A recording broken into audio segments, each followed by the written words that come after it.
Hey Kev, let's follow this trail over here. This looks like there might be something waiting down there. All right. Hey, wait a minute. Do you hear that? Yeah, I thought it was just me. What the heck is that? I don't know what that is. Whoa, do you smell that too? That's unbelievable. Hey, look. What the? Hey, look, those branches are moving over there. What the heck is that? Holy cow, is that what I think it is? Look at that thing. Oh my God. It's a freaking Sasquatch.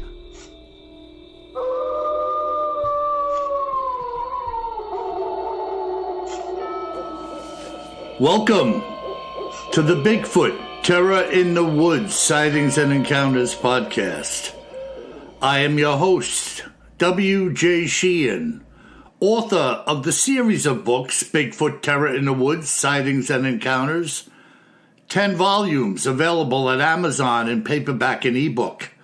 And for the audio buffs out there, 9 of the 10 are currently available at Audible, iTunes, and Amazon as well. So please go out and pick up a copy or two. And now, may I introduce you to my brother and co-host, KJ Sheehan. Kev, how are you today? I'm doing all right. How about you, Bill? Marvelous, marvelous. You know, you remember I put a water pump in my outboard prior to, in the spring. It was still cool out. Right. I took it out fishing with my buddy Danny. We got a dozen striped bass. And a couple of days later, the boat was back home, of course. I went to flush out the engine and no water. So here I was off for 6 days. And I couldn't fish, but I got it back and they only charged me for some parts. Oh, that's good. So I have a feeling that perhaps one of his lesser mechanics in the shop had their hands in it and overlooked something. Yeah, well, that is a challenge these days. Yeah. You know, they put a part in and then they go back to the YouTube on their phone and then they realize the boss is coming and they put the phone away and start working again, you know. So I have a feeling something went on there. Something wasn't done up to snuff. And I paid the price for it, you know. That's too bad. Yeah. At least you weren't out on the water. Better for it to break in your driveway than out in the ocean. Yeah, well, you know, it was a weird thing, too, because this thing was pumping water like gangbusters. Mm. And then I went to flush it out in the yard, you know, with the muffs on and the hose going, and I couldn't even get a drip out of it. Mm. But when he showed me this impeller, this thing was melted. It looked like a dog was chewing on it. It was bad. I mean, it was really bad. Maybe a dog man. Yeah, it could be. So, what do we have today, Kevin? Cryptids in the news and other oddities. Well, you know, about a week ago, Bill, as you know, I think you know, I was down working around Hot Springs, Arkansas. Uh-huh. And while I was down there, I was roaming around. Of course, I saw the hot springs, the famous hot springs, which are pretty cool, folks, if you're anywhere around Arkansas to go check out the old buildings where the natural hot springs bubble up into the bathhouses. They're all still there. And apparently Al Capone and some of his friendly buddies used to hang out there. They'd come down from Chicago and get some of the healing presence of hot springs. Yeah. Yeah, the healing properties of a 38 slug. Exactly. Maybe it helped out if you had a little Tommy gun wound from a federal agent. Can you picture those guys in the springs, you know, and some mug standing alongside with a 45 caliber Browning, you know, Yeah, just in case. Cigar out of the corner of their mouth. Yeah, just in case somebody should What show are you up. looking at? Hey, Muggsy, get him out of here. And I don't care what you do with him. Muggsy. But anyway, I was down there and I was like, wow, you know, I mean, first off, Arkansas is a beautiful state. So any of your listeners that are down there, it's like such a natural place, such a beautiful place. But it is super rural. I shouldn't say but, I should say and. It is super rural. I mean, like 10 minutes outside of Hot Springs, you are in the rolling woods, very dense, and also a lot of like streams and rivers running through it. So naturally, I'm down there amidst the dense green brush, the river running through it, beautiful clear water rolling over the rocks and stuff like that. And I'm looking around and I'm thinking, oh boy, this is good country for a large hairy man that we know. Uh-huh. So I figured I would take another look, and I know we have covered the Fouke monster from Fouke, Arkansas, which is down in southwest Arkansas. Mm-hmm. And I was like, how far away is Fouke? And, it's not that far at all from Hot Springs. Hot Springs is up northeast of Fouke and southwest of Little Rock, being the biggest city. So Hot Springs is between Fouke and Little Rock. So same type of country where they see a lot of Bigfoot. And I figured let me go and look and see what other kinds of sightings they're seeing around this region of southwest Arkansas. Mm-hmm. So that's what we're going to look at today. And, the sightings down there go back to around early 1900, I think 1908. Right. It's remarkable, isn't it? Again, we're talking 100 years ago, and probably well before that. But what we can get our hands on, right, is over 100 years old. Right, and what they see down there is pretty similar to, what we would describe as a Bigfoot. It seems like in a lot of the sightings down there, they talk about the cone-shaped head. Mm-hmm. Which I guess that's kind of consistent with Bigfoot sightings, right, Bill? Yeah, I mean, a lot of people use the word conical or pointy. Right. I mean, obviously it doesn't come to a point like a nail, but they're describing something quite different than, our own skull. Yep, exactly. And I think that's kind of consistent with the Patty film, for example. It's kind of conical. Not conehead like a conehead from Saturday Night Live, but probably not from France either. Yeah, those coneheads, that was the dumbest. Oh, man, yeah.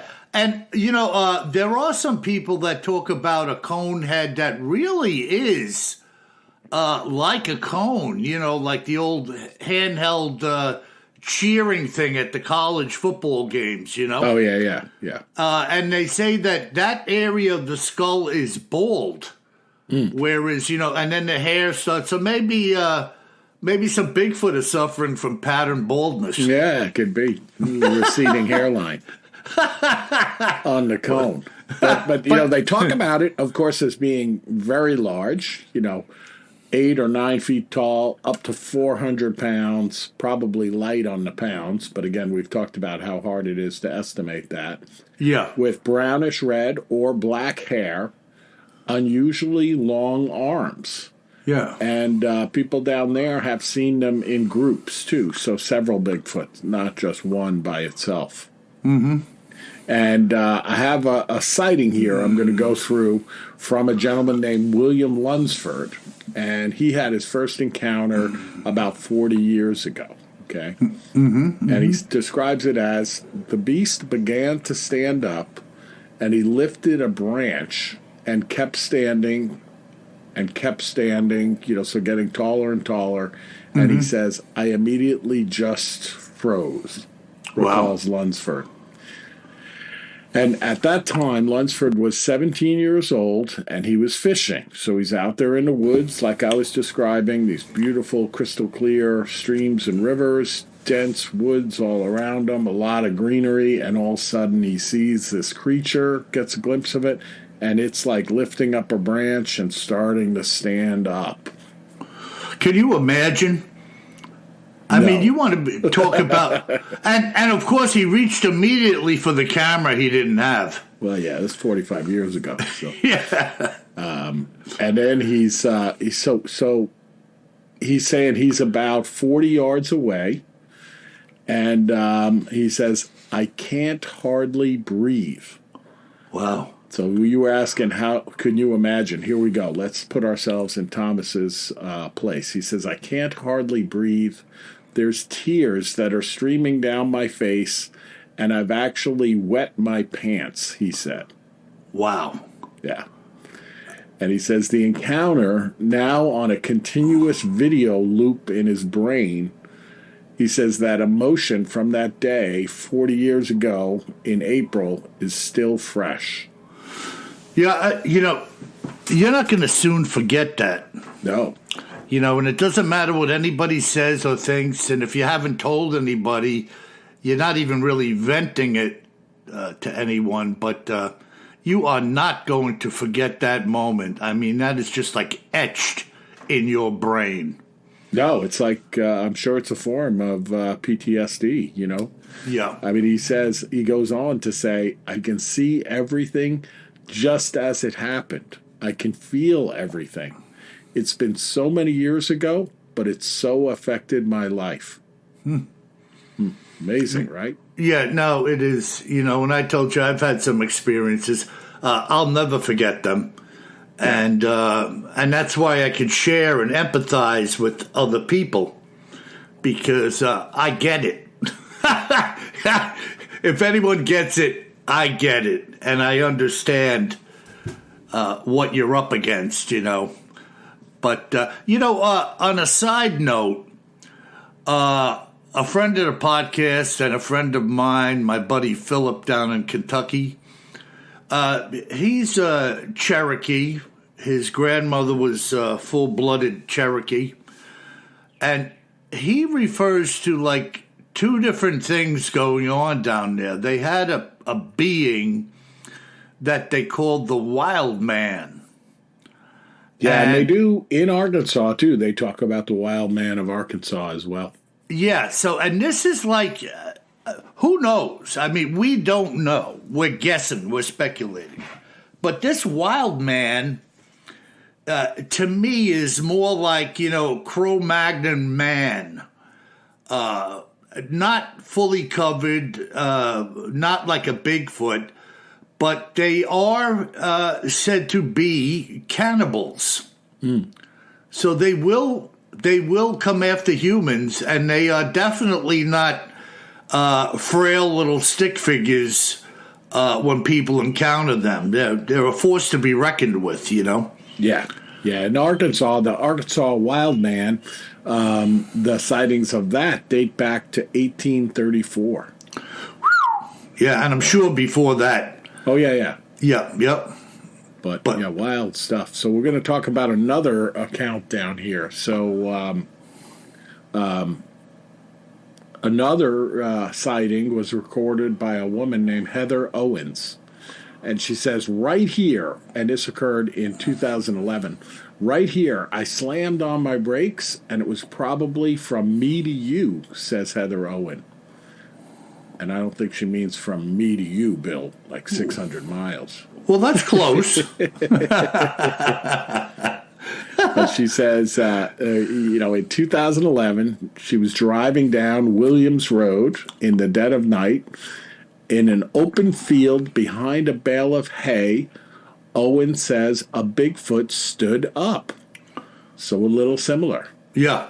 And she's out at the site talking to this reporter, and she says all this here was smashed down, along with that fence, she recalls. And the reporter writes, whether it's a smashed down fence or a hand and footprint cast, Wayne Coombs isn't buying it. I'm a skeptic. Seeing is believing, I guess. The only thing that I can believe in that I don't see is God himself. I saw that quote. I had to grab it. Yeah, oh yeah. Awesome. Yeah, and they just talk about the fact that everyone's seeing them down there. There's not a lot of pictures of them, they're pretty shy. We know that, and they're pretty camouflaged. And of course, in a place like Southwest Arkansas, where there's not that many people around anyway, It's tough to have a witness. And then if somebody does see it, are they going to tell anybody? Yeah, because you don't it makes me think about Susan, Eddie's wife. Yeah. She grew up in Arkansas. No, I know. I'm not sure what town, but right around there, yeah. Yeah, and they lived in a house out in the woods with horses and everything else. They couldn't even see their nearest neighbor. Right. And I'm surprised they never saw anything, but I bet you there was things around there, and you're not necessarily going to see, as I say, unless you're looking. Right. And they were in the woods, man. And so I'm sure these another thing, too, in both of these little snippets that you just delved into, both of these creatures were hidden and exposed themselves. Yeah. So they wanted to be seen or wanted to see you. We don't know. But they could have remained hidden, and they didn't. The guy fishing and then the other woman. So who knows what that is? Are they sizing you up when they're suddenly seen? And who knows if they're having thoughts of perhaps doing something? We don't know. But Kev, my feelings that if you meet up with Bigfoot and go home, you had a good day. Absolutely. And I'm not saying they were just there to I'm over here. No, and I think, the sighting I talked about here where, the gentleman talks about what it felt like when he was 17 years old and he saw it. It's a good reminder of how frightened you would actually be. Yeah. It's not a pleasant thing. Right. So, if I'm hiking through the woods and I suddenly realize, holy cow, there's a freaking 700-pound grizzly bear about 40 yards away from me right now. Not pleasant. And he's looking at me. Yeah. I'm not thinking good thoughts. Oh, what a nice bear. Look at how furry he is. I wonder if he wants to share lunch with me. Let me ask him. Holy cow. Yeah, he wants to share lunch with you and your lunch. How about a nice Kevin thigh for dinner? Hey. Well, you're making it personal. Yeah. No, that's poisonal. Awesome. So that's it, Bill. And it's just a good reminder getting down there around Hot Springs of, how rural these places are that we often read about and cover accounts from. And then when you're out there and you're looking at, and I was near this little waterfall at one point, and the water was like crystal clear, rolling over these rocks about 20 feet wide, and the trees coming down next to it were so dense. You could see, you could imagine, if you were this gentleman seeing something, looking at it and being like, what the heck is that? And then all of a sudden seeing it lift up a branch of the tree to get a better look at you and be like, oh. Yeah, well, when you look at, I hate to use the example, but let's just say you look at some war footage of guys in camo with face paint on and leaves and branches stuck in their helmets. If they're in the woods and they're sneaking up on you, unless you get that twig snap or somebody sneezes, you have no idea that these dudes got you in their sights. Yeah, you're not going to see them. No, and you're not going to. But it brings up a good point. When you think of the terror that this gentleman writes about that he felt, right, when he saw this creature lifting up the branch and standing up, even if 40 years ago he had a phone in his pocket, while he's peeing in his pants, is he going to be taking his phone out to take a picture of it? No, probably not. No, he is in a state of shock at that moment. Yeah, probably not. Yeah, there's no doubt about it. Yeah. But by the way, Kev, I forgot to ask you, did you test the crystal clear water for PCBs and contaminants while you were there? Oh, there aren't any there. It's beautiful Arkansas. It says it on the billboard. There's no factories around there. Yes, but there could be beavers urinating upstream. Listen, I have you want to talk about freaky deaky, you're going to get it today. All right. And I got to ask you coming into this, Kev, because I'm sure you've been there. I haven't asked you. I am sure you've been there. Have you ever been to the Cape Disappointment Lighthouse? Oh, I have been to the Cape Disappointment Lighthouse. How did I know that? Cape Blanco, Disappointment, all those places along the Oregon coast. Yeah, well, get ready because this is, we're going to get our freak on here. This account was told to me by a fellow named Ned Hayes, a mechanical engineer from Arizona. His story, as you will soon hear, is so bizarre that really mere words cannot begin to explain or discern what exactly happened to him and his host, or what is exactly it that they encountered. In June of 1993, I was on a routine business trip visiting a client in Washington State. Right, I said Oregon. I meant Washington. Sorry about that. Yeah, coastal Washington. Yeah, coast. I've been up and down those coasts of Northern California, Oregon, and Washington so many times camping, and it's like, you don't have to show your passport when you cross from one to the other, right? Yeah, and it's kind of you're unaware because it's really like it looks all the the same. It's beautiful. Yeah. It looks the same. So he says, I was with this client's chief engineer for the week, troubleshooting some machinery and systems which they had purchased from us. On Thursday night after dinner, the chief engineer, Toby, invited me to check out the North Head Lighthouse and the surrounding woods on Saturday night. So it was the North Head Light, Kev, but they were at Cape Disappointment. Yep. Does that make sense? Absolutely. Okay. Yeah, and that's right on, Cape Disappointment is right on the Columbia River, which separates Washington from Oregon. So, there's a big, tall bridge, a little spooky, by the way, at least to me, that goes across the span of the Columbia River. And this is, Bill, one of the places where you see, when they're doing those specials on the Coast Guard and stuff like that, where they're rolling over those craft that they have that can actually roll over in the surf and survive. That's out there by Cape Disappointment, where the Columbia River meets the Pacific Ocean. Tremendously treacherous area. Yeah, big sandbars. I think they call it the bar. Like, they don't even call it the Columbia River bar, just the bar. Wow. Yeah. Well, good insight there from you. Now, so he says Toby, this chief engineer, invited me to check out the North Head Lighthouse and the surrounding woods on Saturday night.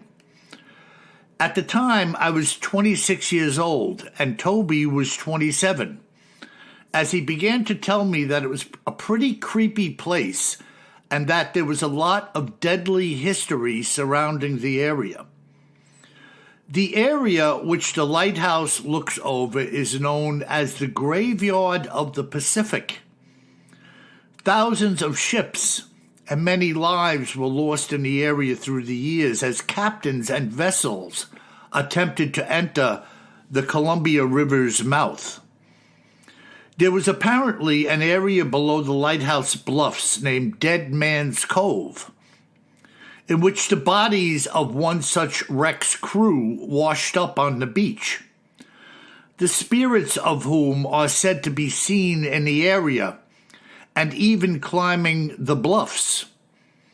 He also mentioned something about a lighthouse keeper's wife committing suicide there, as well as other creepy paranormal activity.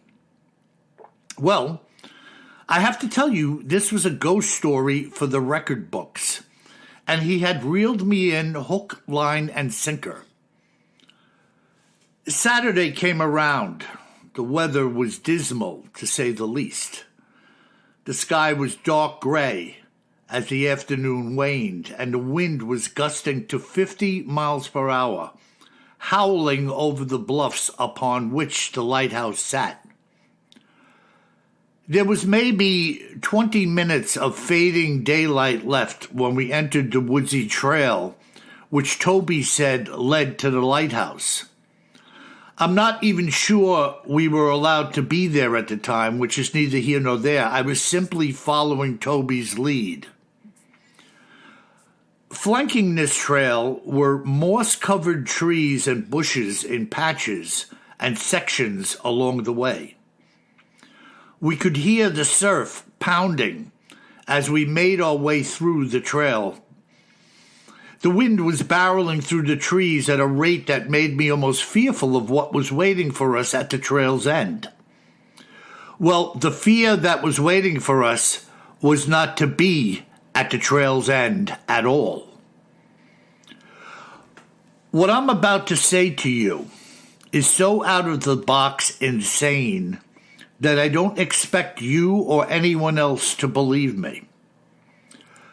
We were coming through one of the patches of forestation where I was actually holding my hat on my head to keep it from flying away.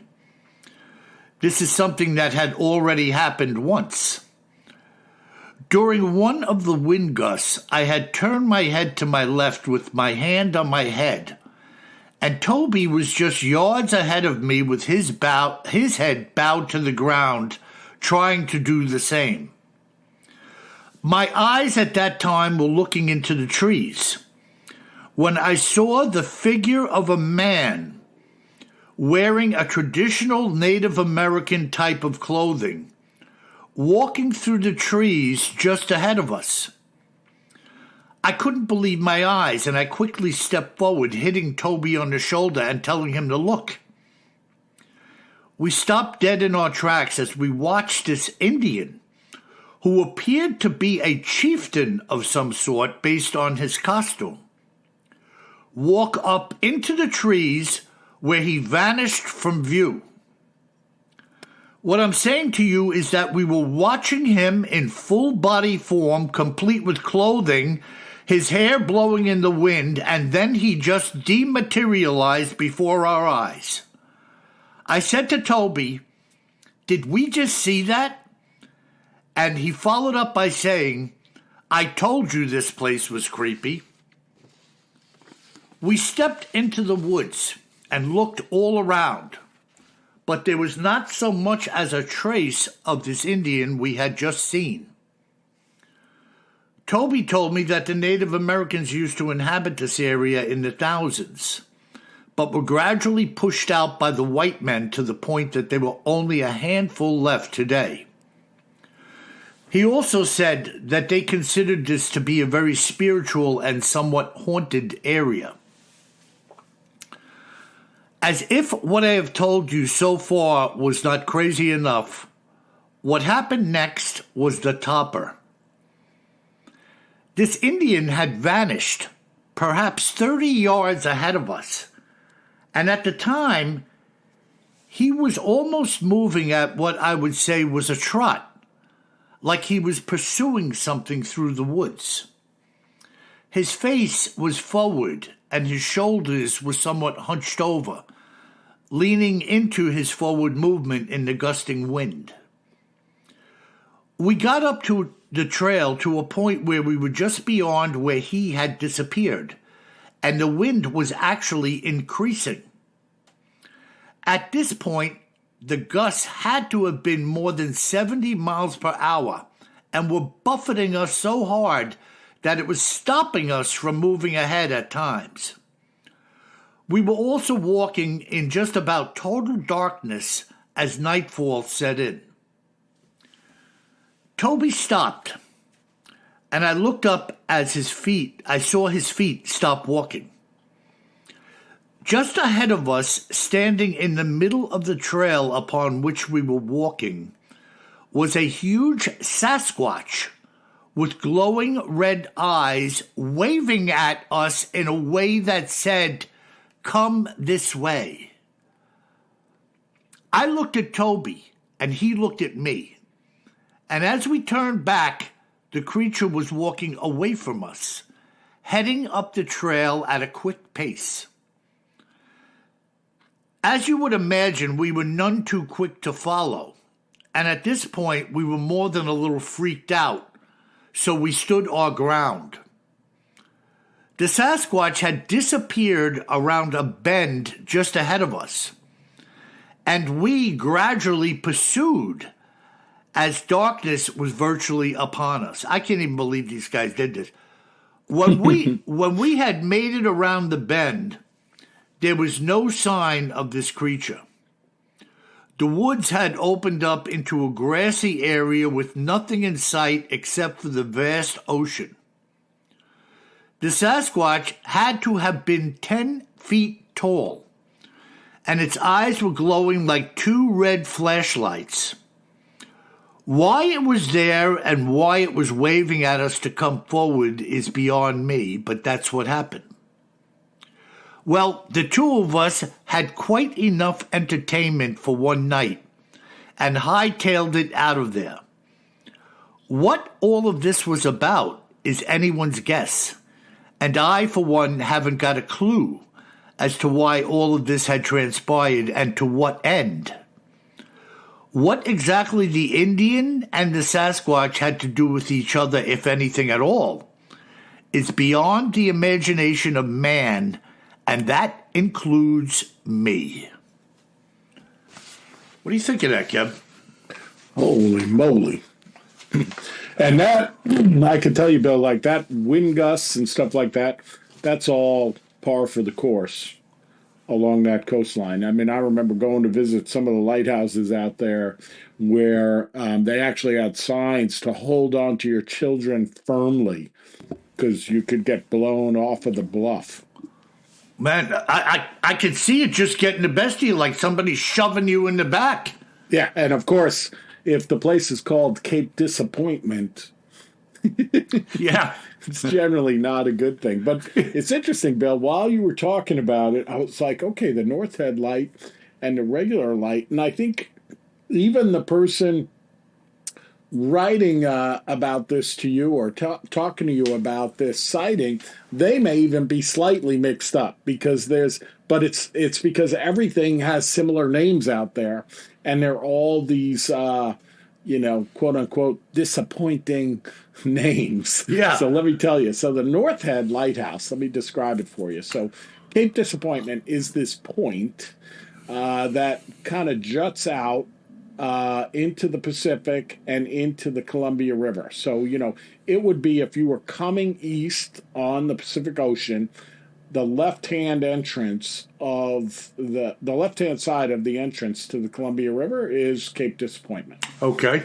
And the lighthouse that you would first see from the Pacific is the North Head Lighthouse. Uh-huh. So it's kind of north of the entrance. Whereas the Cape Disappointment Lighthouse is actually inside the entrance. Ah, okay. Okay? Mm-hmm. But get this. Right next to the North Head Lighthouse, there's a hollow called Dead Man's Hollow. Ah. And right next to the Cape Disappointment Lighthouse, there's a hollow or a little inlet called Dead Man's Cove. Oh, so you got Dead Man's Hollow and Dead Man's Cove virtually... Cove, yeah. Shouldering each other. Yeah, but all of them are right there, in this wilderness of Cape Disappointment. A couple of campgrounds, some hiking trails, and then back behind now, of course, the Cape Disappointment Lighthouse, which is on the inside of the Columbia River entrance, is the U.S. Coast Guard station Cape Disappointment. So that's the one you see on the Weather Channel and stuff like that. Yeah, well, that place is nasty business. Ooh, yeah. And hold on to your kids. Holy, I mean, how about these guys? Their heads down, the wind is increasing, they're holding their hats on their head and leaning into these gusts, which apparently were coming over the bluff, hitting them head on. Better than coming behind you if you were out there, Oh, yeah. No doubt about it. And how about these spirits or whatever they're seeing now? Yeah, that is just... I mean, so like in this case, Bill, what do you make of it? You think that's a flesh and blood Bigfoot or some kind of spirit thing? No, Sounds like a spirit thing. Yeah, right? there's definitely something going on there. Some type of deception going on there to try to, for whatever reason. Thankfully, they didn't pursue. They walked. I would imagine they went slowly, took a little look, and then just said, "You know what, man." Cooler heads prevailed, and they said, "Let's just get the heck out of here." Maybe we shouldn't walk through the gates of hell. Yeah, that's a good idea, right? Welcome, please come in. Come on in. Yeah, water's fine. Yeah, and the welcome. Wind's not blowing as hard in here. Come on in. Yeah, welcome to disappointment. Wow. So Yeah, I wonder, Kev, I wonder what happened there. Maybe at the time I took this down, I miswrote my notes, or going over them, his commentary may have been about this one lighthouse. Well, and not only that, Bill, I get mixed up. Like I've been up and down this coast 10 times, right? Mm-hmm. And I get mixed up about which one, because they all have similar names. Yeah. And he was a visitor. Right. What did Ned say? He came from Arizona to work over here on some equipment that these people had purchased from his company. Yeah. And so, it could easily happen one way or the other. But, man, you want to talk about freaky deaky. Yeah. Bigfoot with red eyes waving at him like, come this way. That doesn't sound natural at all. Hey, boys, come on over. Follow me. Come on over. Everything's fine. Yeah, like a black-eyed kid, right? Hey, can I use your telephone? Sure, come on in. You look like a nice little boy. Hey, I've never seen anybody with shark eyes before. Yeah, they're normal. Me and my brother here, Teddy, we have the same eyes. Our father had them, too. You may know him. His name is Satan. All of our friends have them. Yeah. That sounded like a black-eyed kid's laugh. By the way. What makes you think he's not here?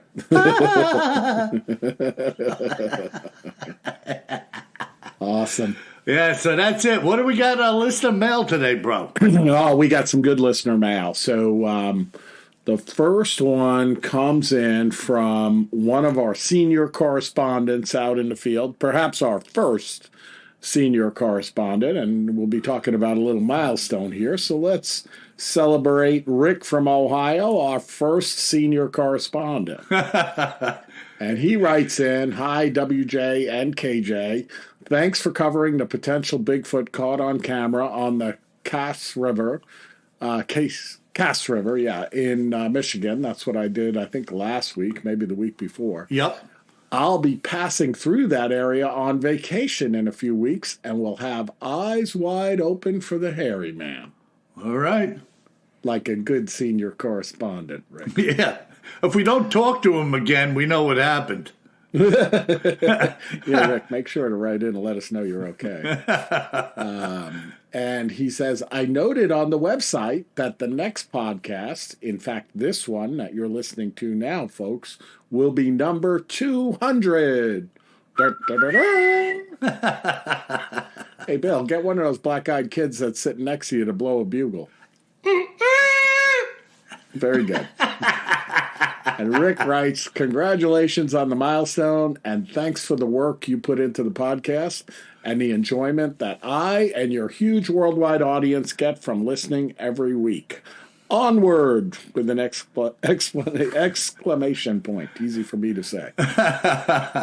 Thank you, Rick. And it is indeed our 200th episode, which who could imagine, Bill, that we'd be recording our 200th episode? Yeah, when we started with numero uno. Literally, yeah. Yeah, I was just like, well, here we go. Yeah, maybe we'll do 5 of them. Holy mackerel. So thank you, Rick, and thanks for picking up on that.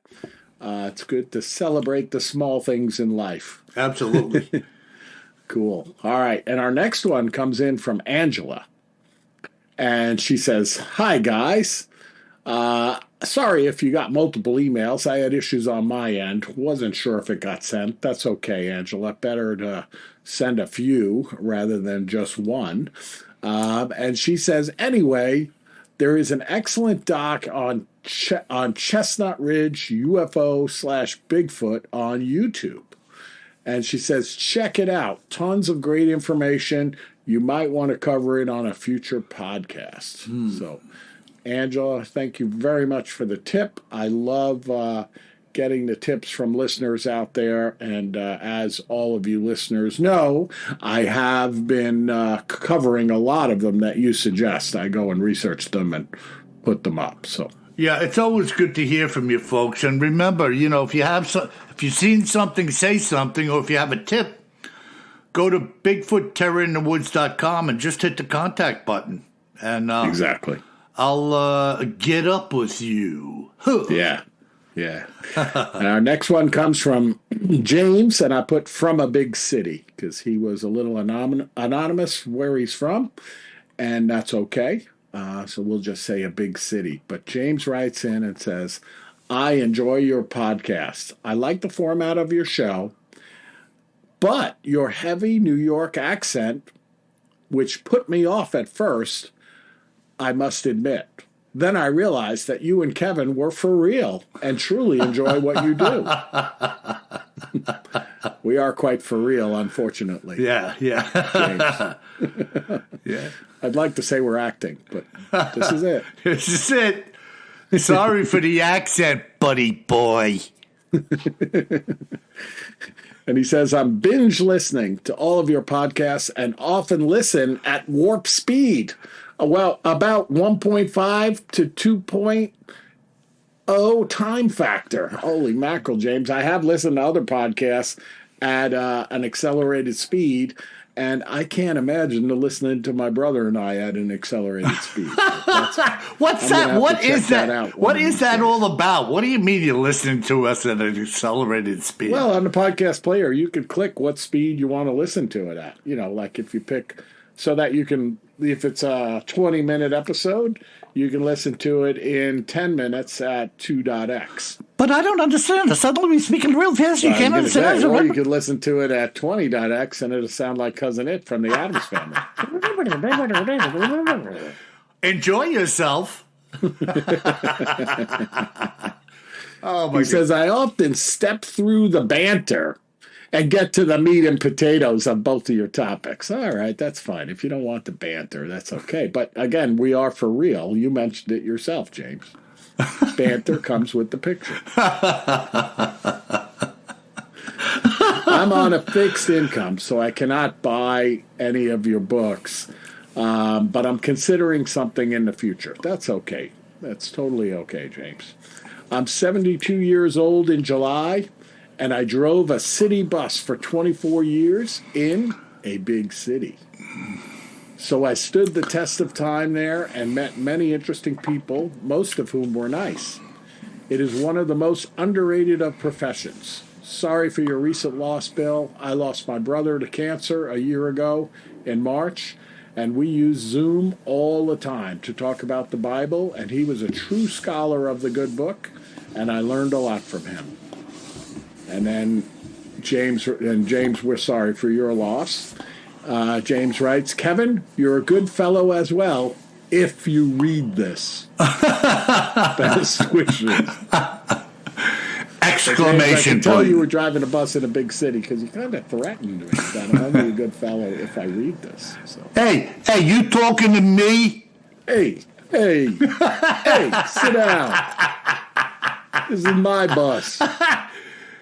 Hey, look, if you can't afford a book, you can always go to the bookstore and put one under your coat. Can you imagine? Don't do it, James. Don't do it. What a crazy. Our audience is definitely an eclectic bunch. Correct. And, Kev, I want to give a little shout out to a listener who I had a conversation with. Rob in British Columbia, a transplant from the British Isles, he and his wife. and good old bloke. And Rob told me that many a Brit likes a good New York accent. Yeah, he's a real square shooter and a good guy. And he's got the Bigfoot bug, which started with some rocks being thrown at him and his wife. And his first question that he needed answers was what kind of animals throw rocks? And that led him down the trail of Bigfoot investigation, and he's like on fire, questioning people, clients. Awesome. He's like a Rick from Ohio, in the birthing stage, because the stuff he's been finding out, just asking questions and inquiring of different people, it's just amazing, the information. Super cool. Yeah, so, folks, the only way you're going to find out or gather more information about Bigfoot in your life is to step out of the veil, from behind the veil, and risk asking the questions of people you know and meet. Because rarely is it going to happen that somebody's going to offer up something to you having not been prodded to do so. So just keep that in mind. Awesome. Very good. Yep. Very good. All right. And our last email comes in from Heather. And Heather just writes, "Hi, guys. Thought you might get a chuckle out of this. Thank you for the awesome podcast." And I'm going to describe, she put a comic here that I've already printed out and is hanging on my refrigerator, which is, that's high marks inside of my house. And it comes from Bizarro.com, and I'll put a copy of the comic up on our website, BigfootTerrorInTheWoods.com, under episode 200. And the comic I'll describe to you is a picture of Noah's Ark. So kind of coming at you, and you see a couple of giraffes sticking their head up, a couple of cows and stuff like that looking over the edge. Classic sketch of Noah's Ark. And the first balloon of conversation comes up on the upper left, and it says, "Did we get a couple of Sasquatches?" And the balloon coming up from the right says, "Well, I haven't seen them." I like it, Heather. Yeah, that's a good comic strip. Good stuff. So that's it this week, Bill. I do want to give a little shout out, although I'm not being financially compensated for it. We talk about music sometimes on this show. And I've mentioned I'm a big Led Zeppelin fan, although they were a bit before my time. Unfortunately, I wish I got to see them live. I did go the night before last to see a classic Zeppelin tribute band that's been around for quite some time called Get the Lead Out.